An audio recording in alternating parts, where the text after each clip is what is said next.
raya lagi 20 hari. Baik tuan-tuan.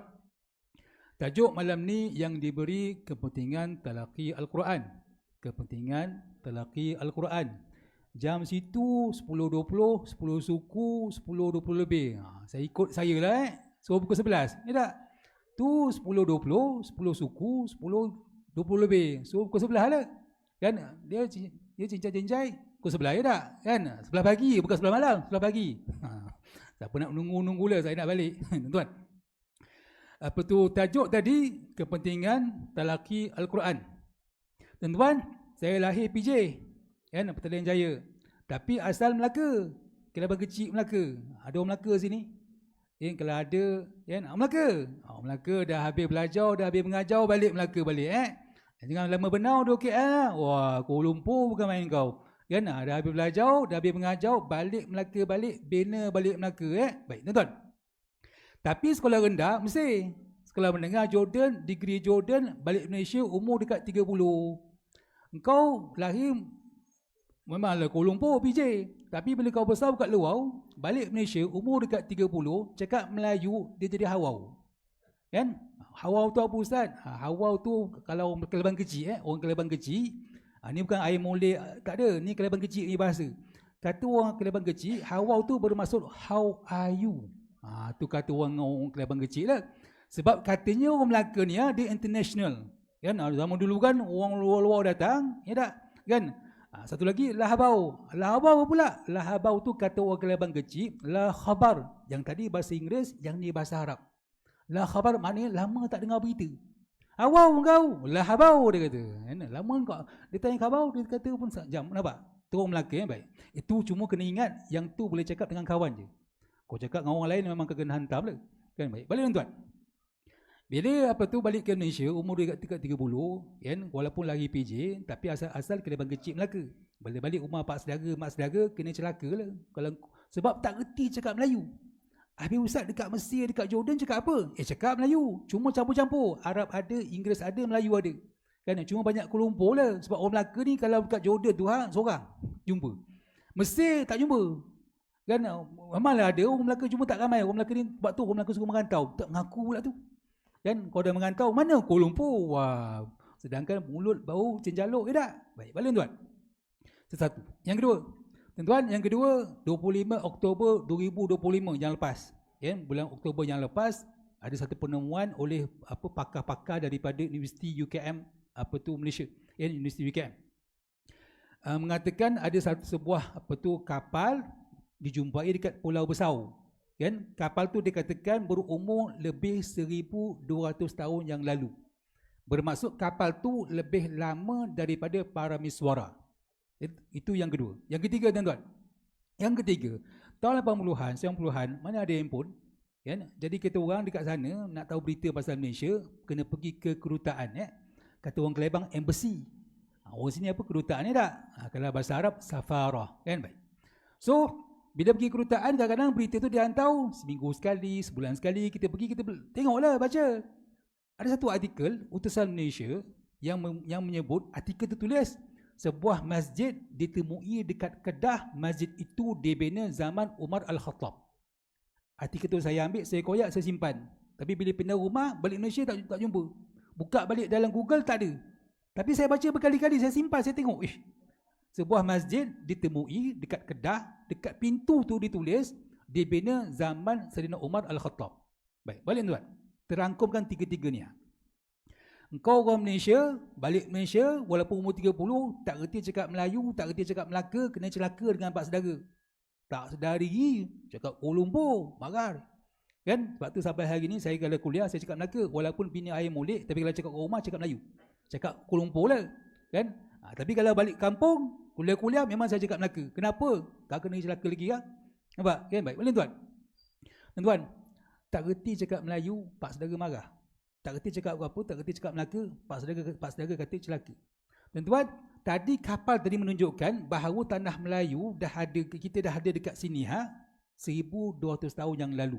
Lebih awal daripada Parameswara. Yang ketiga tuan-tuan, disebut bahawa ada dalam artikel itulah bahawa Islam telah sampai ke Malaysia sejak zaman Saidina Umar Al-Khattab. Betul tak? Tajuk kita, kepentingan talaqi Al-Quran, tuan-tuan. Kalau engkau belajar masa umur 3 tahun, belajar bahasa cakap, dah umur sampai ke 30, kalau bahasa tu sama je, dia punya vocabulary tu sama je, kau 3 tahun dengan 30, orang kata apa? Kau belajar apa sebenarnya? Kau umur 3 tahun, kan? Umur 3 tahun, kau bercakap, sampai umur 30, vocabulary tu tak bertambah, sama tu je. Macam tu lah kalau nak makan, nak minum, nak tandas, tak bertambah. Orang kata apa? Buang boras je tak? Kan, kau ni buat apa? Orang marah tak? Kan, baik, tuan-tuan. Saya minta maaf, saya tak pakai spek. Jadi saya nampak, saya masuk tadi, ni surah Taqwa, betul tak? Dan bila saya masuk tadi, saya nampak tuan-tuan tak ada yang tua. Wallahualam, tak nampak ni. Ya, mungkin bulan Ramadan lah. Paling tua saya nampak umur 29. Wallahualam, mungkin kau nampak tuan-tuan. Tuan-tuan kata kalau umur 29. Jangan terbalikkan lah. 29. Paling tua 29. Jangan terbalikkan. Tuan-tuan, kita baca Al-Quran, tuan-tuan. Kan? Daripada kita umur 3 tahun, 4 tahun, 5 tahun, sampai hari ni 29.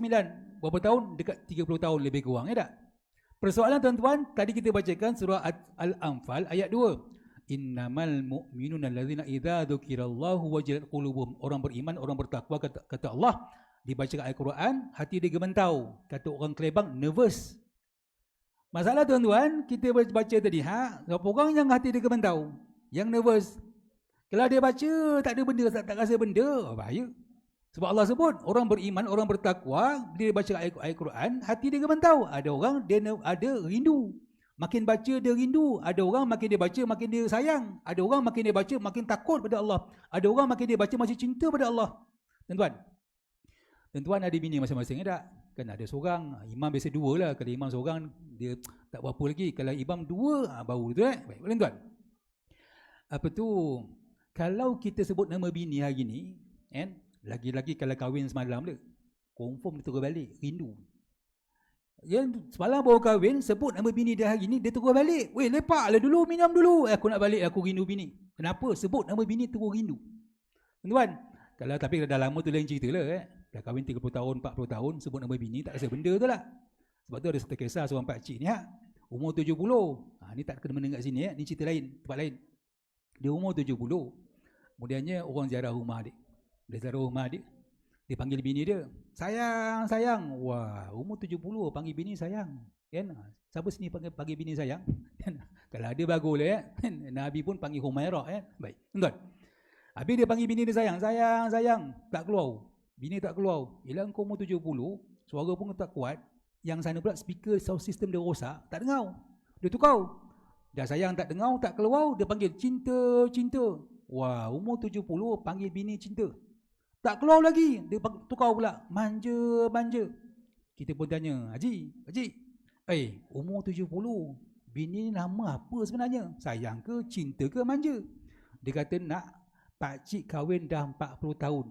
Sebenarnya dah 30 tahun, pakcik lupa nama nenek kau ni. Itu yang tukar-tukar tu, tuan-tuan. Tuan-tuan, cerita kelakau. Tapi tuan-tuan, pakcik tu dengan orang yang baca Al-Quran tapi tak faham benda dia baca. Dah 40 tahun kahwin contoh dengan Quran ni tak? Hari-hari pegang Quran. Ya tak? Tapi baca, tanya benda ni apa ni? Entah, aku tak tahu, baca je lah. Tuan-tuan, kalau buka cerita Hindustan, ya tak faham benda, seronok. Mana seronok tuan-tuan? Baik, tuan-tuan. Kita punya tajuk tadi, kepentingan talaqi Al-Quran. Tuan-tuan, dalam hadis Nabi sebut, Inna Jibril kana yu'aridul Quran kulla sanatil marrah. Sesungguhnya malaikat Jibril tiap-tiap tahun akan bertemu dengan aku, membaca Al-Quran kepada aku setiap tahun sekali. Malaikat Jibril baca, aku dengar, kata Nabi. Aku baca, dia dengar. Itu maknanya talaqi. Talaqi dia tuan-tuan, kalau tak dibuat sekurang-kurangnya Al-Fatihah, dia siapa yang tak buat Al-Fatihah paling tidak, dalam Al-Fatihah dia akan buat 24 kesilapan yang biasa orang buat kadang-kadang, imam pun terbuat kadang-kadang. Dalam Al-Fatihah, kalau dia tak pernah talaqi, dia akan buat kesilapan Al-Fatihah tu. Dalam Al-Fatihah tu ada 24 kesilapan, kadang-kadang imam pun terbuat.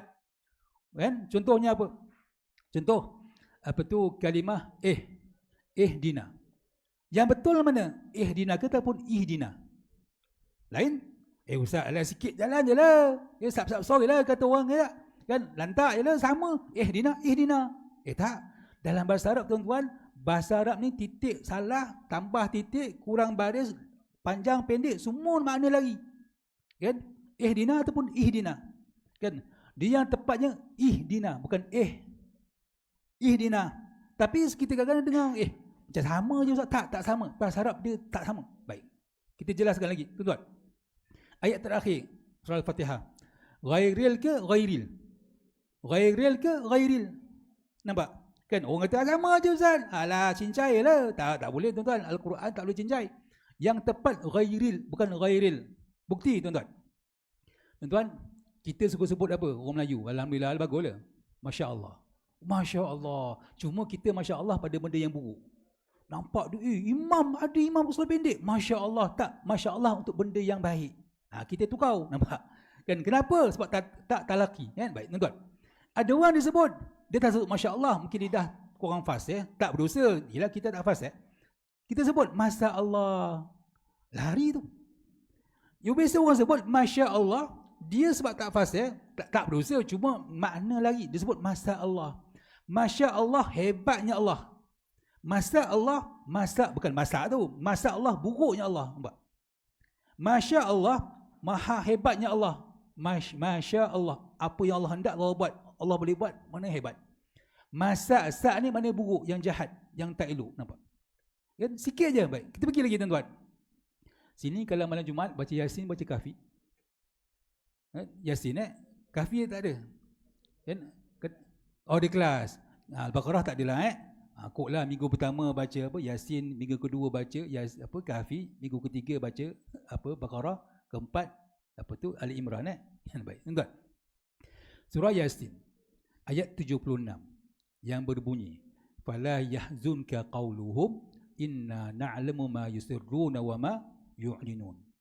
Surah Yasin ayat yang ke-76. Fala yahzunka qauluhum inna na'lamu ma yusirruna wa ma yu'linun. Baik. Saya yakin kita dah baca berpuluh tahun. InsyaAllah tak salah. Cuma ramai orang baca ayat tu dia tak wakaf pada kalimah qauluhum. Fala yahzunka qauluhum. Dia tak wakaf, dia sambung. Fala yahzunka qauluhum inna na'lamu ma yusirruna wa ma yu'linun. Dari segi bahasa tak ada masalah, sambung je lah. Dia tak tambah, dia tak panjang pendek, sama, cuma dia tak wakaf. Kalau dia tak wakaf dan dia tahu benda tu salah, dia sambung juga, akidah jatuh. Mana kalau ikut kena ucap balik. Kalau dia tahu, tak tahu lah cerita lah. Pasal pula, sebab maksud kalimah tu, wahai Muhammad, jangan kau bersedia dengan dakwaan mereka, sesungguhnya kami mengetahui apa yang tersurat dan apa yang tersirat. Makna tuan-tuan, kalau kita sambung ayat tadi, kita mendakwa orang kafir tahu benda yang tersurat dan apa yang tersirat. Tuan-tuan, biasa tak kadang-kadang kita dengar bapak kita kata, kadang-kadang kita kata pada anak kita, aku tak fahamlah mak kau ni Betul tak? Kadang-kadang kita kata pada anak kita, abah tak fahamlah mak kau ni abah kahwin berapa lama? 40 tahun. Tak faham lagi, tak faham mak kau ni Kita sebagai suami pun tak faham bini, betul tak? Bini pun tak faham kita. Dia cakap pada anak kita, ya tak? Kan, mak tak faham lah bapak engkau ni Tanya mak dia, mak kahwin berapa tahun? 40 tahun. Tak faham bapak lagi, tak faham lah. Tuan-tuan, kita bini sama-sama tiap malam tidur bersama pun tak faham dia. Tak tahu apa yang dalam fikiran dia. Kadang-kadang dia buat macam ni, kadang-kadang buat macam ni, kita tak faham, tak? Tuan-tuan, orang kafir tahu ke benda yang tersurat? Tak tahu. Orang kafir tahu ke wahyu? Tak tahu. Tapi bila kita baca Al-Quran, tak talaki, kita sambung ayat tu. Sedangkan wajib waqaf lazim. Qauluhum tu di atas qauluhum ada mim kontot. Mim kontot waqaf lazim. Wajib berhenti. So kalau kita baca fala yahzuka qauluhum. Buang nafas, ambil nafas baru, sambung balik.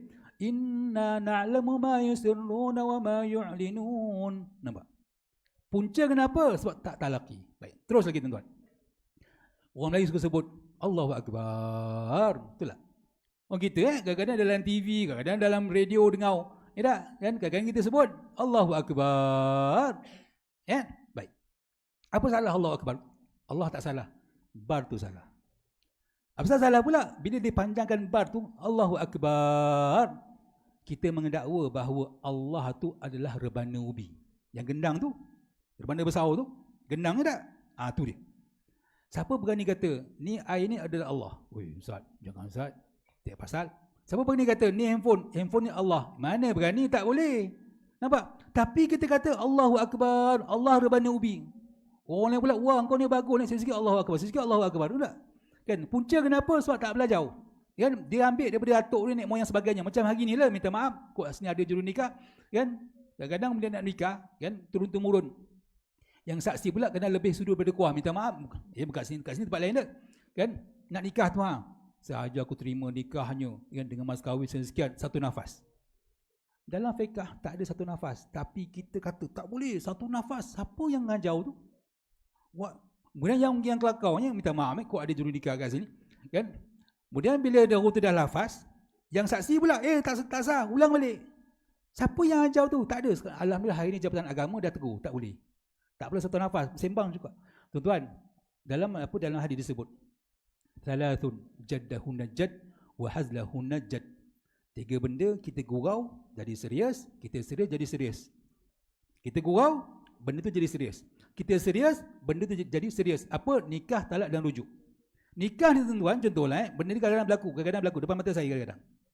Dia orang muda kahwin dapat anak perempuan. Kawan dia kahwin dapat anak lelaki. Kemudian yang bapak di sana buat akikah, si pun buat akikah. Saling jemput menjemput. Bila buat akikah, yang bapak tu yang ada anak lelaki datang kemari. Okay? Bila datang kemari, bapak yang ada anak perempuan bawa anak ni, dia kata, kau nak lelaki kan? Aku nak perempuan. Kita jodohkan dia. Aku nak anak kau kahwin dengan anak aku. Jadi suami dia. Dari segi hukum bukan mahkamah syariah, dari segi hukum sah. Dah dikira sebagai nikah. Walaupun dia main-main kadang-kadang dia bukan tahu. Sebab tu tuan-tuan, benda ni kena bawa ke mahkamah. Kalau pernah terlafaz, bawa ke mahkamah, cerita balik. Dan pernah berlaku tuan-tuan dekat UK. Anak kita balik, biasa kalau kita balik daripada UK, yang mak dia akan menangis lah, gembira. Bapak tak kisah. Satu hari, dua-dua ni balik, laki bini balik sampai ke airport Subang. Airport Subang bukan KLIA, airport Subang lama tu. Bapak menangis, mak menangis. Kenapa? Rupanya dua-duanya adalah anak adik-beradik. Sebab masa kecil dipisahkan, kemudian kahwin. Tuan-tuan, itu tak tahu. Ini pula dah tahu, tapi bapak tak tahu. Anak kau dengan anak aku nanti menikah. Kan dia dah terima. Sebab tu tuan-tuan, kita lah jebur mana perempuan. Tiba-tiba kita kata, aku berkenan dengan kau. Aku nak kau ni jadi bini aku. Dia pun terima. Mak bapak tak tahu. Dari segi hukum dah dikira sebagai tunang. Haram orang lain masuk pinang. Nampak tuan-tuan? Baik. Tuan-tuan. Seterusnya. Biasa orang Melayu sebut apa? Bila bagi salam. Assalamualaikum. Betul tak? Orang kita tak? Masuk diri saya dululah. Assalamualaikum. Pergi UK, sampai ke UK, sampai ke Itali sebagainya. Dengar orang sebelah sebut Assalamualaikum. Buka tikau. Mana? Melaka ke? Tak. Kelantan. Tapi yang pasti mesti Melayu. Assalamualaikum. Worldwide. Kan kalimah Assalamualaikum, betul tak? Kan orang kita anak kita ke 10 orang masuk Assalamualaikum, Assalamualaikum, betul tak? Kan baik tuan-tuan. Assalamualaikum, sam tu maksudnya apa? Maksudnya celaka. Kum tu apa? Ketiak ataupun celah baju. Kum tu bermaksud ketiak ataupun rongga baju. Kan? Celaka ketiak engkau. Anak masuk, mak baru mandi. Bila mak baru mandi, bapaknya balik tanya, kau dah mandi belum? Dah lah, baru semacam. Mana tak baru semacam? Anak 10 orang masuk, celaka ketiak mak. Nampak? Member dah shampoo, dah sabun tapi tak wangi-wangi. Kenapa? Anak mendoakan mak. Nampak? Dan sebab tu tuan-tuan, lafaz tu kalau salah sikit habis. Lagi, bahasa Arab ni bahaya kalau kita saja kita berubah. Contoh, kita berdoa, kata orang Kelebang berdoa. Kan? Berdoa tu berdoa lah. Kan? Berdoa. Kita sebut apa? Allahumma salli wa sallim. Allahumma salli wa sallim. Baik. Siapa yang dah tahu dia sebut juga Allahumma salli wa sallim. Dia mendakwa bahawa Allah itu pondan. Yang tepat Allahumma salli wa sallim. Jangan dipanjangkan salli itu, jangan. Bila salli wa sallim, fi'il amal lil mu'annath. Fi'il amal ni suruhan untuk perempuan. Siapa berani kata Allah pondan? Jangan tuan-tuan. Hari ni orang pijak Quran pun kita mengamuk ke tak? Ya? Betul tuan-tuan? So itu baru sekadar kalimah biasa yang kita ulang hari-hari. Ini ke pula Al-Quran. Sebab tu tuan-tuan, Nabi bertalaqi dengan malaikat Jibril setiap tahun sekali. Cuma masa Nabi nak wafat, Nabi ulang 2 kali. Jadi tuan-tuan, Al-Fatihah pun banyak kesilapan yang kadang-kadang orang buat. Sini insya-Allah tak ada lah. Tempat lain. Kan? Kalau tak pernah talaqi, dia akan jadi baik. Tuan-tuan, kenapa mesti talaqi? Disebut dalam hadis, yuqali sahibil Quran, iqra' wartaqi. Dikatakan kepada pembaca Al-Quran, baca dan naiklah darjat kamu. Waratil kama kunta turatil fid dunya. Baca macam mana engkau baca dekat dunia. Kan? Fa innal manzila 'inda al-akhir ayah taqra'uha. Sesungguhnya tempat engkau dalam syurga nanti mengikut ayat yang terakhir yang kau baca. Mana tuan-tuan? Dunia kita baca surah Al-Mulk, selamat. Kat kubur. Kat dunia baca surah Al-Mulk, kat kubur selamat. Dunia kita baca surah Al-Baqarah dan Ali Imran. Kita biasa amalkan, rajin amalkan. Tak kisahlah berapa kali sehari pun tak kisah. Tapi kita suka surah tu, baca ayat ni, potong ni pun sebagainya. Kita baca selalu, tak? Dekat Padang Mahsyar dia menjadi Az-Zahrawan. Zahrawan ni maksudnya Al-Baqarah dan Ali Imran menjadi lawyer kepada kita di Padang Mahsyar. Kan? Kemudian Al-Quran tadi yang kita baca dekat dunia, daripada kita kecil sampai kita meninggal dunia, ulang berapa kali pun dekat dalam syurga, tiap-tiap orang kita ni yang pernah baca Al-Quran, Allah akan dengar seorang-seorang baca balik ayat yang pernah kita baca dekat dunia, ulang balik. Contoh, kita pernah setiap minggu kita khatam. Setiap minggu kita khatam. Kalau benar, kerja benar seminggu khatam tak? Kan? Kalau mampulah. Baik. Mana tuan-tuan? Al-Quran ada 6,000 lebih ayat. Setiap minggu dia khatam. Minggu depan khatam lagi. Mana sebulan 4 kali khatam. Dalam syurga dia akan ulang. Sebulan dia khatam dulu berapa kali? 4 kali. Dia akan ulang 4 kali. Dalam syurga. Depan Allah. Seorang-seorang. Allah akan dengar balik. Baca betul, naik 1 darjat. 1 darjat dalam syurga, bumi ke langit. Tinggi dia. Tuan-tuan, kita nak naik pangkat. Gaji tuan-tuan, siapa sini yang gaji dia sehari? Kan? Contoh 1,000. Banyak Ustaz. Ada saya pernah jumpa seorang CEO, gaji dia sebulan 450,000 sebulan. Kan? Ada dekat Puncak Alam, Bandar Puncak Alam, gaji dia sebulan 450,000. Wah, besar. Kan? Tak termakan ni tak? Kan? RM40 pun tak termakan ni tak? Ini 450,000. Itu dunia, akhirat. Kita baca Al-Quran, khatam sebulan 4 kali, maknanya lebih berapa belas ribu ayat tu, 24,000 ayat. Satu ayat kita baca dalam syurga depan Allah, 1 darjat. Dunia ke langit. Itu kelebihan baca Al-Quran. Baik, tuan-tuan. Untuk kita alhamdulillah selesai. Untuk mak bapak kita ni. Mak bapak kita dah meninggal. Kan? Minta maaf ini saya sebut cerita orang Kelebang kecil. Orang Kelebang besar, air molek, air keruh, jasin, saya tak campur. Orang Kelebang kecil tahun 80-an. Dulu kita orang suka balik Melaka, balik Kelebang dalam 4-5 hari sebelum raya.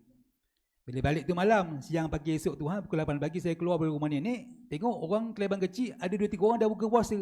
Makan ramai ni. Kan? Saya masuk ke rumah balik, tanya nenek, "Nek, boleh buka puasa pula? Dah raya ke?" "Belum," dia kata. Tu apa pasal orang buka puasa?" Dia kata, diorang ni nak kacau dodol. Yang buka puasa tu, 4-5 orang tu, nak kacau dodol. Jadi perlukan tenaga, kena buka puasa. Saya tanya, kenapa tak buat malam? Dia kata, malam nak tarawih. Wah, hawa kau. Kan? Siang kau pandai pula buka puasa, lepas tu buatlah malam. Masalahnya, tarawih tak payah. Tarawih tu sunat. Yang puasa ni wajib. Tak, dia kata. Itu cerita lama lah. Baik, tuan-tuan. Mereka dah pergi, dah meninggal. Wallahualam. Dah tak ada. Persoalan tuan-tuan. Kita baca untuk kita lah Al-Quran tu. Tapi yang dah meninggalnya, datuk kita, moyang kita, bapak kita, nak buat macam mana? Tuan-tuan, Nabi ada bersabda, "Man qara al-Quran wa amila bima fi albisah walidahu taja yaumil qiyamah dawuhu ahsan min da'i syams." Siapa yang baca Al-Quran dan dia mengamal. Dia baca, dia amal. Tak kisahlah ya apa dia baca, dia amal. Albisah walidahu taja yaumil qiyamah dawuhu ahsan min da'i syams. Nanti kat Padang Mahsyar orang lain lari. Yauma yafiru mar'u min akhi wa ummi wa abi wa sahibati wa bani. Bapa, mak semua lari. Geng Quran tak ada. Kau baca, kau sebagai anak kau baca, kat Padang Mahsyar kau cari bapak kau. "Bapak, mak sini." "Apa hal? Kau nak claim?" "Tak, bukan nak claim, nak bagi mahkota syurga yang Allah bagi pada saya untuk bagi pada mak dan bapak. Mak bapak pakai mahkota ni confirm syurga. Setiap barang yang dalam syurga takkan dibakar di api neraka." Nampak? Kelebihan baca Al-Quran sebagai seorang anak. So kalau kita ada anak, dia cucu, pastikan dia baca Al-Quran. Tuan-tuan, penutup. Biasa penutup. Satu hari, Imam Ahmad bin Hanbal, dia pergi merantau. Pergi merantau. Zaman dulu tak ada hotel.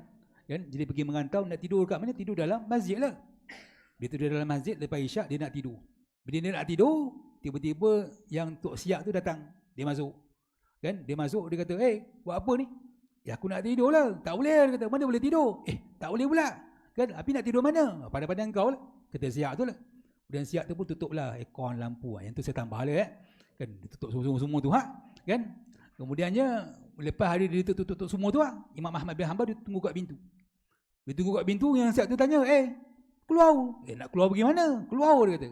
Kan Imam Ahmad ni kan pun keluar, duduk kat tangga. Duduk kat tangga, siap pun kunci pintu. Tengok Imam Ahmad bin Hanbal, pengasas mazhab Hanbali, masih dekat tangga. Dia pegang tangan Imam Ahmad bin Hanbal, seret daripada tangga masjid sampai ke tengah jalan, tengah-tengah malam. Kebetulan dekat depan masjid tu ada rumah, ada kedai, bawah kedai atau rumah. Ya, rumah tu ada seret. Dia nampak, wah kesian kau ni, kena seret daripada masjid. Mesti berdosa besar kau ni. Sampai kena seret, nampak? Kan? Baik, tuan-tuan. Jadi tuan kedai tu kata macam inilah. Engkau, tuan Syekh, malam ni tidur rumah aku. Kesian benar kau tengok engkau ni, sampai tengah malam kena seret, sampai keluar. Kan? Kemudian tak apalah, dia dah tak ada benda, dia pun nak tidur. Imam Ahmad bin Hanbal pun nak tidur. Bila dia nak tidur, dia nampak tukang yang buat rumah ni, rupanya dia ni tukang buat roti. Kan? Atas rumah, bawah kedai. Esok nak menjual, nak berniaga, malam tu kena uli. Habis dia uli, dia ambil tepung, dia baca subhanallah. Dia ambil air, dia baca alhamdulillah. Dia uli Allahu akbar. Subhanallah walhamdulillah wala ilaha illallah wallahu akbar. Tak berhenti selama 2-3 jam. Tuan-tuan, kita berzikir tadi. Kan? Kalau 2 jam berzikir, macam lenguh ni kan? Hilang gigi tak? 2 jam berzikir tak? Yang dia tak, dia berzikir alhamdulillah wala ilaha illallah sampai 2-3 jam. Imam Ahmad bin Hanbal, wah pelik benar kau ni. Kau ni apa kau cerita kau ni? Macam mana kau boleh buat macam ni? Kan orang lain berzikir 5 minit kan? Kalau apa yang dihidang kerupuk, kita pergi rumah orang buat kenduri kan? Kita pun zikir 2 jam, hidang kerupuk macam lah habau kau kan? Penat aku zikir tak? Kan? Kemudian kata Imam Ahmad bin Hanbal, saudara, biasa orang yang amal zikir, kalau banyak dia amal, mesti Allah bagi kelebihan. Macam Nabi Yunus. Mesti ada kelebihan yang Allah bagi, yang mesti kau dapat. Cuba cerita. Kan? Dia kata, aku buat zikir ni memang tak penat, dah biasa bercakap. Dah biasa berzikir, aku tak penat. Dan dia kata kelebihan aku dapat sebab banyak mengamalkan zikir, setiap benda yang aku minta, semua dapat dan cepat. Kelebihan dia berzikir banyak tu, bila banyak berzikir, dia dapat dan cepat. Kemudian dia kata, cuma ada satu benda yang aku minta, tak dapat-dapat. Kata Imam Ahmad bin Hanbal, cubalah share sikit. Cerita, kata orang Kelebang. Cerita. Kan? Baik. Tuan. Kata tukang buat roti, aku selama ni aku berzikir, minta dapat dan cepat. Satu benda yang tak dapat-dapat lagi adalah aku nak jumpa sangat dengan Imam Ahmad bin Hanbal. Kata Imam Ahmad bin Hanbal, engkau punya pasal lah aku kena seret daripada masjid sampai keluar. Lahabau saya tambah lah. Tuan-tuan, zikir dia buat banyak, dapat dekat dunia juga dan cepat. Ini kan pula Al-Quran yang Allah bagi jamin, Nabi bagi jamin, dunia dapat, kubur dapat, akhirat dapat, syurga pun dapat. Bukan sekadar kita, mak bapak kita pun dapat. Lepas tu tuan-tuan, talaqi ni kena buat, kalau boleh bulan Ramadan terbaik, tak mampu, mungkin sibuk sebagainya, buat lepas Ramadan. Cuma tak pastilah. Tadi saya nampak banyak yang muda ni, orang sebut yang muda, sebab tu umur makin banyak, makin muda tuan-tuan, sebab cepat nak padam, betul tak? Kita makin berumur, mana umur makin kurang, makin muda lah. Sebab tak tahu bila nak padam tak. So kalau sebelum bulan Ramadan kalau boleh buat, tapi tak sempat bulan Ramadan ni. Raya boleh tentu. Saya pun tak pasti tuan-tuan balik ni jumpa lagi tidak, wallahualam tak. Betul tuan-tuan. Kan? Dia yang biasanya ni imam dah dengar tak boleh buat apa lah. Cuma cerita je lah cari imam lain. Trik untuk talaki. Biasa saya ajar macam ni. Imam lepas isyak dia nak balik betul tak? Ataupun lepas subuh. Kan, lepas subuh dia nak balik. Kalau hari bekerja, dia nak balik lepas subuh. Kan? Kalau hari Sabtu Ahad, ada kuliah. Ya? Cara kita buat macam mana? Lepas subuh ataupun lepas isyak tu, cakap kat imam, nak talaki lah imam. Fatihah, 5 minit. Sebab talaki ni lama tuan-tuan. Sebut 5 minit. Dia kata, aku nak cepat, bini aku panggil sebagainya. Alah, mam, 3 minit, mam. 3 minit. Kan? Aku nak cepat, 1 minit. Satu ayat je, imam. 1 ayat je. InsyaAllah, imam tadi, kalau dia tak setuju dengan 5 minit, dia akan pergi pada 1 minit. Dan 1 minit insya-Allah akan jadi sejam. Kalau kita sebut mam nak talaki sejam, memang dia tak nak lah, kau bayar lah, gak-gak lah sejam talaki. Kan sebut 5 minit. Itu trik yang saya buat, cuma tak terpakai kat sini lah sebab imam dah dengar. Kan kita pergi surau lain atau dia buat insya-Allah. Kan. Tapi jangan cerita saya pula yang cakap. Nampak? Tuan-tuan, akan kena hawa pula saya. Kan tuan-tuan? Baik. Tuan-tuan, itulah kepentingan talaki yang lebih lagi dibuat pada bulan Ramadan. Kalau zikir tadi dibuat cepat dan dapat, ini kan pula kita dengan Al-Quran yang Allah bagi jaminan seluruh peringkat umur sampai ke mati dalam syurga pun kita dapat. Tuan-tuan dan puan, segera itulah saya pun celoteh. InsyaAllah jumpa lagi di masa hadapan. Terima kasih atas jemputan. Maaf atas salah silap. Wassalamualaikum warahmatullahi taala wabarakatuh.